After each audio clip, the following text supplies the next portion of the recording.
चलिए फिर पढ़ाई चालू करते हैं। ये हमारा लेक्चर 12 है। ये जियोमॉर्फोलॉजी की क्लास चल रही है, जिसमें से हम लोग ने पिछले टॉपिक में पढ़ा था उस ऊष्मागतिकीय कारकों के बारे में पढ़ा था। ये 7 दाब पेटियाँ को लिखना था हमें, तो जिसमें से हम 2 दाब पेटियों के बारे में लिख चुके थे। अब आगे ये लेक्चर तो हो अब लिखना ही पड़ेगा, क्योंकि ये कंप्लीट, जब ये पूरा कंप्लीट होगा, ये सारे दाब पेटियों के बारे में जब लिख लेंगे तब फिर हम अच्छे से आगे एक्सप्लेन करेंगे। तो ये डायग्राम आप बना लीजिएगा। ये डायग्राम पहले आप लिख लीजिए, तब फिर ये डायग्राम बनाइएगा, या फिर बना लीजिएगा तब फिर लिखिए। इसके बाद हम लोगों को लिखना था। तो चलिए, please like and subscribe my channel. ये ठीक है, आगे फिर चलते हैं। अब लिखिए, उपोष्णकटिबंधीय उच्च दाब पेटी। डाल दीजिए हेडिंग उपोष्णकटिबंधीय उपोष्णकटिबंधीय उच्च दाब पेटी। ऐसे डाल दीजिए ना। इसके पहले हम लोगों ने लिख लिया था ना पहले क्लास में। तो अब लिखिए उपोष्णकटिबंधीय उच्च दाब पेटी। इसके बाद लिखिए, यह 25 से 35 डिग्री अक्षांश के मध्य, या 25 से 35 डिग्री अक्षांश के मध्य, या 25 से 35 डिग्री अक्षांश के मध्य विकसित होती है। यह 25 से 35 डिग्री अक्षांश के मध्य विकसित होती है। गतिकीय कारकों से उत्पन्न दाब पेटी है। गतिकीय कारकों से उत्पन्न दाब पेटी है। हेडली कोशिका की वायु का अवतलन क्षोभ सीमा के पास हेडली कोशिका की वायु का अवतलन क्षोभ सीमा के पास कोरियालिस डिफ्लेक्शन से तथा वायु के ऊपर संचयन से होता है। आगे बताएंगे कोरियालिस डिफ्लेक्शन, अच्छे से बताएंगे कोरियालिस के बारे में। तो इसमें सारा कुछ आपको बताया जाएगा। आप पहले लिखिए, यहाँ वायुमंडलीय स्थिरता प्रतिचक्रवातीय एवं वर्षणहीनता प्राप्त होती है, जिनका संबंध ठंडे वायु के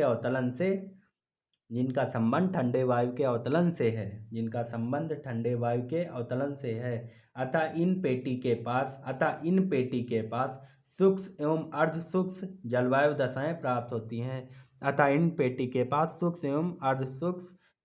दशाएं प्राप्त होती हैं। लिख लिया। चलिए फिर आगे लिखते हैं। उदाहरण के लिए उष्णकटिबंधीय मरुभूमि जलवायु सामान्य जलवायु, यह दाब पेटी ग्रीष्म काल में सशक्त हो जाती हैं। क्योंकि हेडली सेल सशक्त होता है। फिर इसके बाद लिखिए, ग्रीष्म काल में यह पेटी उत्तरायण एवं शीतकाल में दक्षिणायन हो जाती हैं। ग्रीष्म काल में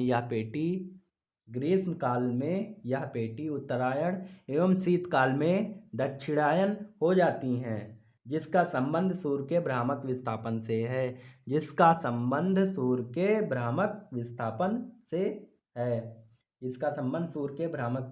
से है।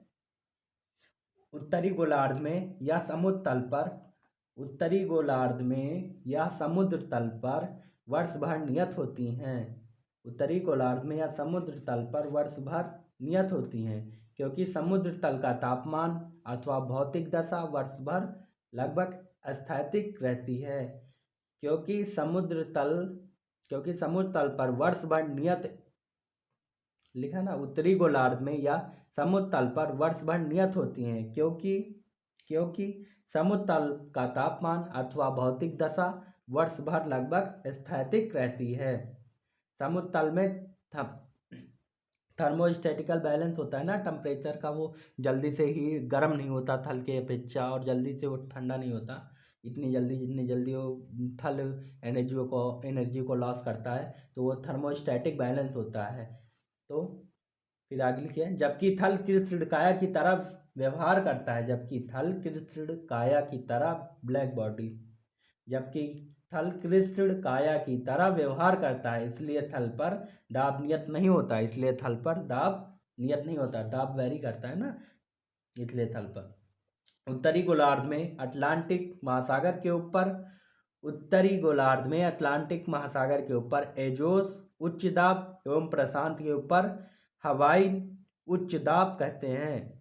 उत्तरी गोलार्ध में अटलांटिक महासागर के ऊपर एजोस उच्च दाब एवं प्रशांत के ऊपर हवाइन उच्च दाब मिलते हैं, जो वर्ष भर नियत रहता है, जो वर्ष भर नियत रहता है। उत्तरी गोलार्ध में थल एवं जल के वितरण के कारण, उत्तरी गोलार्ध में थल एवं जल के वितरण के कारण सभी दाब पेटियां निरंतर नहीं होती, सभी दाब पेटियां निरंतर नहीं होती, बल्कि पॉकेट्स में होती हैं, वो भी समुद्र तल से, बल्कि पॉकेट्स में होती हैं, वो भी समुद्र तल से। दक्षिणी गोलार्ध में यह पेटी निरंतर, वो भी समुद्र तल से दक्षिणी गोलार्ध में यह पेटी निरंतर एवं वर्ष भर नियत रहती हैं, एवं वर्ष भर नियत रहती हैं, क्योंकि लगभग थल अनुपस्थित होता है, क्योंकि लगभग थल अनुपस्थित होता है। यह दाब पेटी दो प्रमुख प्रचलित वैश्विक पवनों का उत्पत्ति केंद्र है, यह दाब पेटी दो प्रमुख प्रचलित वैश्विक पवनों के उत्पत्ति केंद्र हैं, जिन्हें क्रमशः व्यापारिक पवने एवं पछुआ पवने कहते हैं, जिन्हें क्रमशः व्यापारिक पवने एवं पछुआ पवने कहते हैं। ये दोनों पवने एजोस एवं हवाईयन के ऊपर, ये दोनों पवने एजोस ऐसे लिखा जाएगा,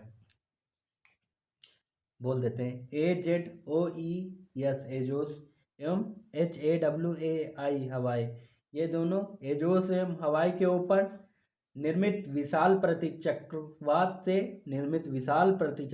से उत्पन्न होते हैं। यह विशाल प्रतिचक्रवात के बाह्य प्रवाह अथवा अपकेंद्रीय शक्ति से उत्पन्न होते हैं, यह विशाल प्रतिचक्रवात के बाह्य प्रवाह अथवा अपकेंद्रीय शक्ति से उत्पन्न होते हैं।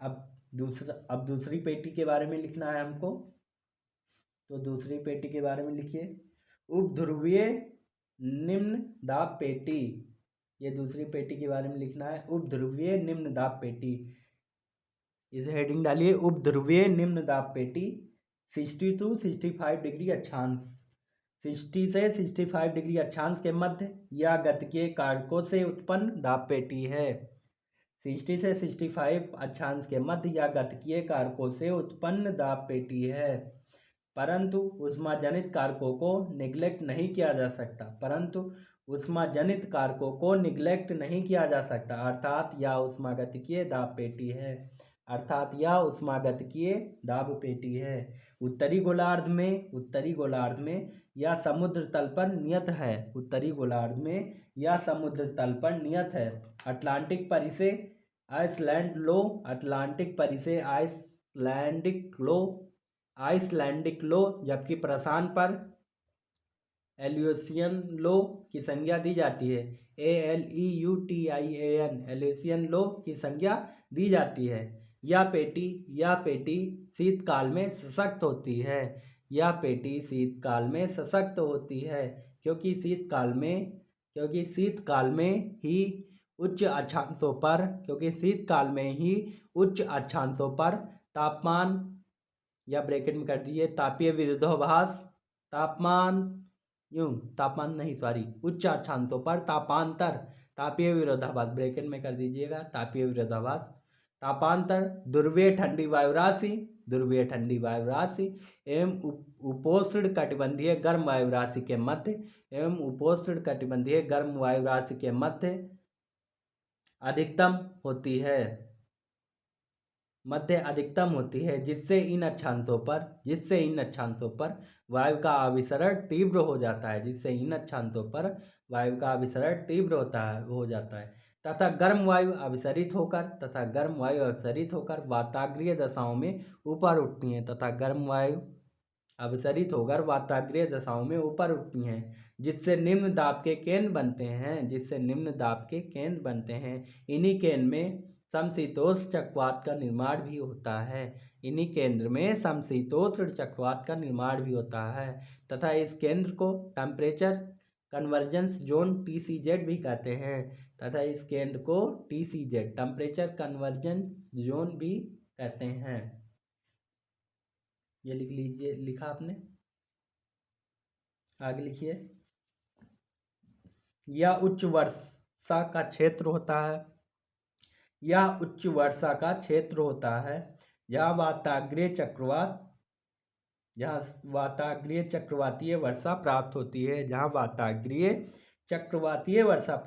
है। यह पेटी दक्षिणीय गोलार्ध में वर्ष भर नियत एवं अक्षांशों के समांतर होती है जिससे पछुआ पवन एवं ध्रुवीय पूर्वा का अभिसरण होता है। अब लास्ट के पेटी के बारे में लिखना है तो उसके बारे में भी लिखते हैं। ध्रुवीय उच्च दाब पेटी, लिखिए, ध्रुवीय हेडिंग डालिए, ध्रुवीय उच्च दाब पेटी 75 से 90 डिग्री। ध्रुवीय उच्च दाब पेटी 75 से 90 डिग्री अक्षांशों के मध्य ताप जनित पेटी है। 75 से 90 डिग्री अक्षांशों के मध्य ताप जनित पेटी है। ठंड एवं सूक्ष्म वायु का अवतलन पृथ्वी के गुरुत्वाकर्षण का मान भी, लिखिए, ठंड एवं सूक्ष्म वायु का अवतलन पृथ्वी के गुरुत्वाकर्षण का मान भी ध्रुवों पर उच्चतम है।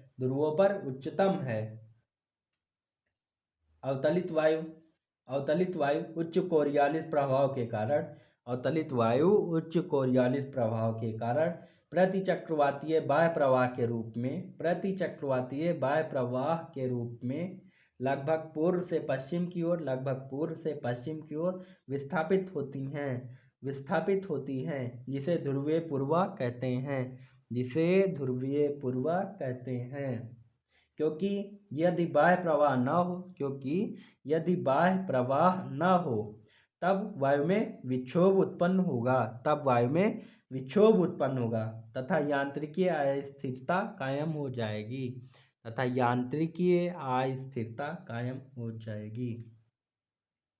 ये फिगर आप लोगों ने बना लिया होगा। देखिए, इसमें हम बता देते हैं, ये हमारी अर्थ है, ये हम ले लेते हैं। ये देखिए, ये 10 डिग्री नॉर्थ से 10 डिग्री साउथ के मध्य हम इक्वेटोरियल लो प्रेशर यहाँ पे बन रहा है। इक्वेटोरियल लो प्रेशर विषुवतीय निम्न दाब का क्षेत्र है। यहाँ पर सूर्य की किरणें लगातार पड़ रही हैं ना। सूर्य की किरणें जब लगातार वर्ष भर पड़ती हैं, लंबवत पड़ती रहती हैं यहाँ पर सूर्य की किरणें, यहाँ पर विषुवतीय निम्न दाब का क्षेत्र बन जाता है। सूर्यताप की मात्रा जब यहाँ पर पड़ रही है तो ये समदाब रेखाएं हैं। ये मतलब जहाँ जहाँ इस तरह का तापमान मिल रहा है, ये तापमान के हिसाब से ये इस तरह से, और ये पौने भी इस तरह से हो जाती हैं, मतलब तापमान के हिसाब से। ये अभी हम आगे बताएंगे, इसको पूरा अच्छे से एक्सप्लेन करेंगे। आप पहले ऐसे बना लीजिए सेम फिगर बना लीजिए, क्योंकि ये लंबा टॉपिक है, एक्सप्लेन करने में लंबा टाइम लगेगा, तो ये पूरा अलग लेक्चर में होगा।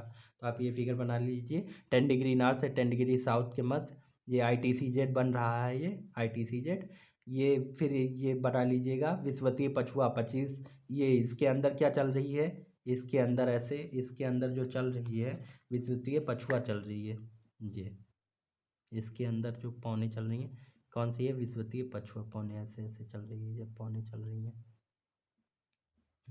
इसके अंदर ITCZ के अंदर विषुवतीय पछुआ पौने चल रही हैं। फिर 25 से 35 डिग्री साउथ के मध्य अगर ले लीजिए, उपोष्ण उच्च दाब पेटी बन रही है। उपोष्ण उच्च दाब पेटी इसको बोलते हैं। और यहाँ पर यहाँ पर ये व्यापारिक पौने चल रही हैं। फिर इसके बाद यहाँ पर कौन सी पौने, पछुआ पौने चल रही हैं। ये कौन सी है, 25 से 60 डिग्री के मध्य। ये कौन सा वो है, उपध्रुवीय निम्न दाब पेटी। इसको 60 से 65 के मध्य इसको उपध्रुवीय निम्न दाब पेटी बोलते हैं। तो इसके मध्य कौन सी पौने चल रही, पछुआ पौने चल रही। फिर यहाँ से 60 से 65 से 70 डिग्री के मध्य यहाँ पर ध्रुवीय पूर्वा पौने चल रही हैं। निम्न उपध्रुवीय निम्न दाब ऐसे बना लीजिएगा, 60 से 65 डिग्री के वो रहता है उपध्रुवीय निम्न दाब। यहाँ पर ये कौन सी पौने चल रही है, इस पूरे बेल्ट में ध्रुवीय पूर्वा पौने चल रही है। 75 से 95 में ध्रुवीय ध्रुवीय है। ये 75 से उच्च दाब पेटी है। यहाँ पर ये ध्रुवीय निम्न दाब पेटी है। ध्रुवीय पूर्वा चल रही है, पछुआ पौने चल रही हैं, व्यापारिक पौने चल रही हैं यहाँ पर। फिर यहाँ आगे आप आएंगे 25 डिग्री से 35 डिग्री नॉर्थ के उपोष्ण उच्च दाब पेटी मिलती है, जहाँ पर व्यापारिक पौने ऐसे ऐसे चल रही हैं। मतलब 25 डिग्री से 10 डिग्री के मध्य ये व्यापारिक पौनों का प्रभाव होता है। फिर यहाँ पर ऊपर आएंगे 25 से 60 डिग्री के मध्य अगर हम देखेंगे तो ये इसे बोलते हैं उपध्रुवीय निम्न दाब पेटी। यहाँ पे बन रही है उपध्रुवीय निम्न दाब पेटी। उपध्रुवीय निम्न दाब पेटी यहाँ पर कौन सी पौने चल रही हैं, व्यापारिक। यहाँ पर व्यापारिक, यहाँ पर ये ध्रुवीय पौने चल रही हैं 75 से 90 डिग्री। ये पोलर हाई प्रेशर बन रहा है यहाँ पर। यहाँ ध्रुवीय पूर्वा पौने हैं, ये ध्रुवीय पूर्वा है। तो ये हो गया, ऐसे फिगर आप बना लीजिएगा। अभी हम आगे ये सारा कुछ अच्छे से एक्सप्लेन करेंगे। तो आज के लिए फिर आगे आप पौनों के बारे में हमको पढ़ना है, तो पौनों के बारे में पढ़ लेते हैं। इस पौन के बारे में क्या है, फिर आगे पढ़ते हैं हम।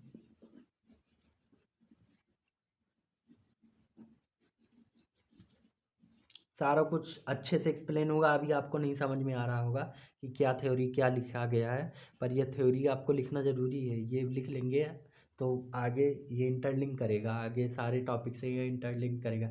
चक्रवातों का भी कंडीशन बता दी गई है, वर्षण का भी इसमें बता दिया गया है, पवनों की दिशा, तापमान, सारा कुछ इसमें अच्छे से एक्सप्लेन कर दिया गया। सूर्यातप की मात्रा, तो अच्छे से आगे सारा कुछ बताया जाएगा। अब इसमें देखिए, इसमें जो हम बताए थे ना, ये वो ध्रुवीय उच्च दाब पेटी में ये वाला फिगर ऐसे बना लीजिएगा। उसमें उसके नीचे जहाँ पर लिखे हैं ध्रुवीय उच्च दाब पेटी, वहाँ पर ये फिगर बना लीजिएगा ऐसे करके। ये हो गया हमारा। ये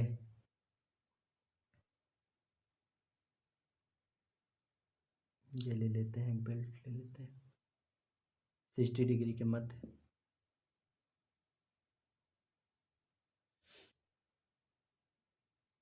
सब पोलर लो प्रेशर ये हमें मिल रहा है। सब पोलर यहाँ पर लो प्रेशर मिल रहा है, लो प्रेशर मिल रहा है, लो प्रेशर मिल रहा है। यहाँ नीचे से कौन सी है, पछुआ पौनों का वो हो रहा है, पछुआ पौने आ रही है। ऊपर से ध्रुवीय पौने आ रही हैं। ये 90 डिग्री, ये 90 डिग्री ले लेते हैं। हाई प्रेशर, यहाँ पर हाई प्रेशर मिल रहा है। हाई प्रेशर यहाँ पर बना हुआ है, पोलर हाई प्रेशर। तो यहाँ पर क्या हो रहा है, वायु का अवतलन हो रहा है, वायु का अवतलन हो रहा है यहाँ पर।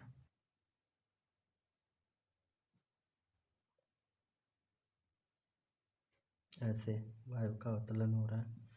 और यहाँ से ये ध्रुवीय वो पछुआ पौने वायु का ऊपर उठना हो रहा है, सम्मान हो रहा है। यहाँ पर लो प्रेशर बन रहा है 60 डिग्री। ये ध्रुवीय पूर्वा है, ये पछुआ है। इन दोनों के मध्य जो कंडीशन है, उच्च ध्रुवीय उच्च दाब पेटी है 75 से 90 के मध्य। ये 75 से 90 के मध्य कौन सी कंडीशन, ताप जनित पेटी है। ठंडी एवं सूक्ष्म वायु का अवतलन होता है ना यहाँ पर, पृथ्वी के गुरुत्वाकर्षण के कारण। ये आगे अच्छे से बताएंगे, इसको आप लिख लीजिए, बना लीजिएगा फिगर। फिर इसके बाद हमको पढ़ना है किसके बारे में, पवन के बारे में पढ़ना है कि पवन क्या है। सारा कुछ अभी अच्छे से एक्सप्लेन किया जाएगा, इसमें बहुत टॉपिक है अभी। पवन किसे कहते हैं, पवन, विंड। तो पवन में लिखिए, आप लिखिए पवन में, पवन क्या है।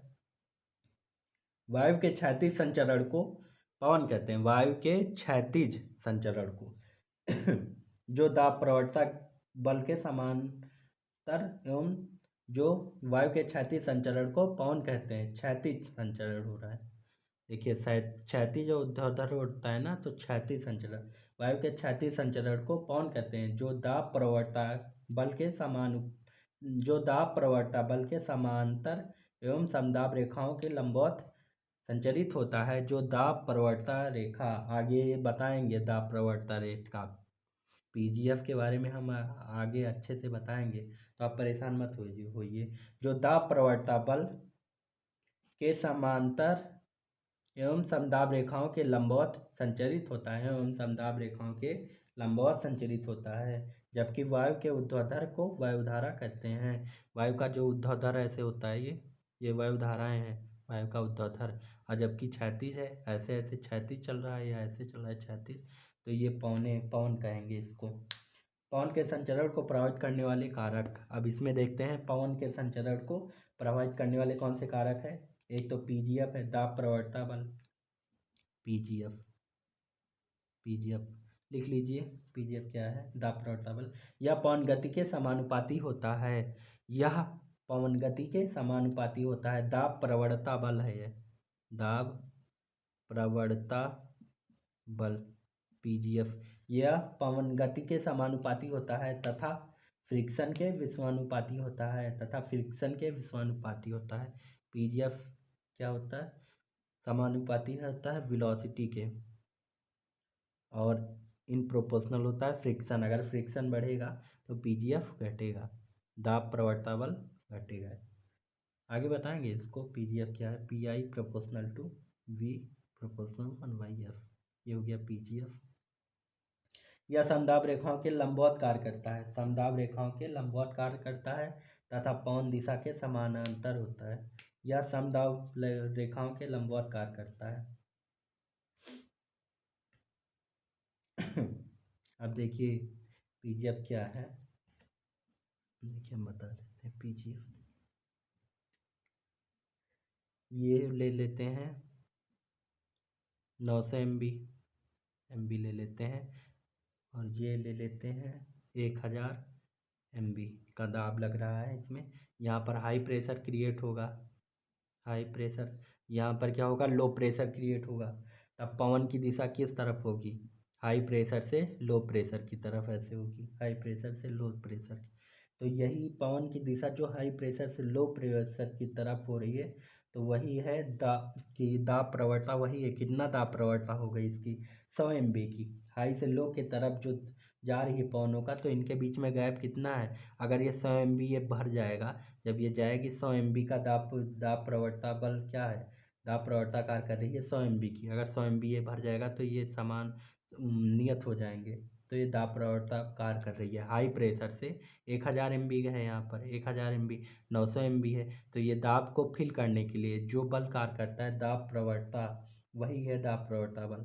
मतलब ये देख रहे हैं ना, यहाँ पर हाई प्रेशर बना हुआ है क्योंकि 1000 एमबी का दाब है, यहाँ लो प्रेशर है मतलब 900 एमबी का दाब है, तो ये पौने हाई प्रेशर से लो प्रेशर की तरफ जाएंगे, तो दाब प्रवणता, यही दाब प्रवणता है। पीजीएफ यही है। पीजीएफ कितना लग रहा है, 100 एमबी का, 100 एमबी का पीजीएफ कार्य कर रहा है। ये हो गया पीजीएफ। क्योंकि पीजीएफ का मान, अगर पीजीएफ का नाम 20 एमबी है तो सामान्यता माना जाता है, लिख लीजिए, यदि पीजीएफ का मान 20 एमबी है तब सामान्यता पवन गति 36 किलोमीटर पर हावर्स होती है। यदि पीजीएफ 20 एमबी है, 20 एमबी है, तब सामान्य पवन गति 36 किलोमीटर पर हावर्स होती है। ये हो गया।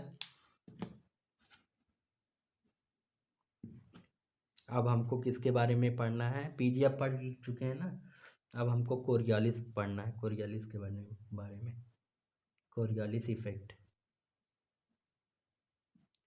तो ये कोरियालिस इफेक्ट अगले लेक्चर में चलिए हम पढ़ते हैं। अभी हम पढ़ा के आपको अपलोड कर देंगे तो आपको जस्ट मिल जाएगा, क्योंकि ये टॉपिक थोड़ा बड़ा है तो ये लेक्चर भी बड़ा हो जाएगा। तो कोरियालिस इफेक्ट अगले लेक्चर में पढ़ते हैं। चलिए, thank you very much. Please like and subscribe my channel and share, support me. Thank you.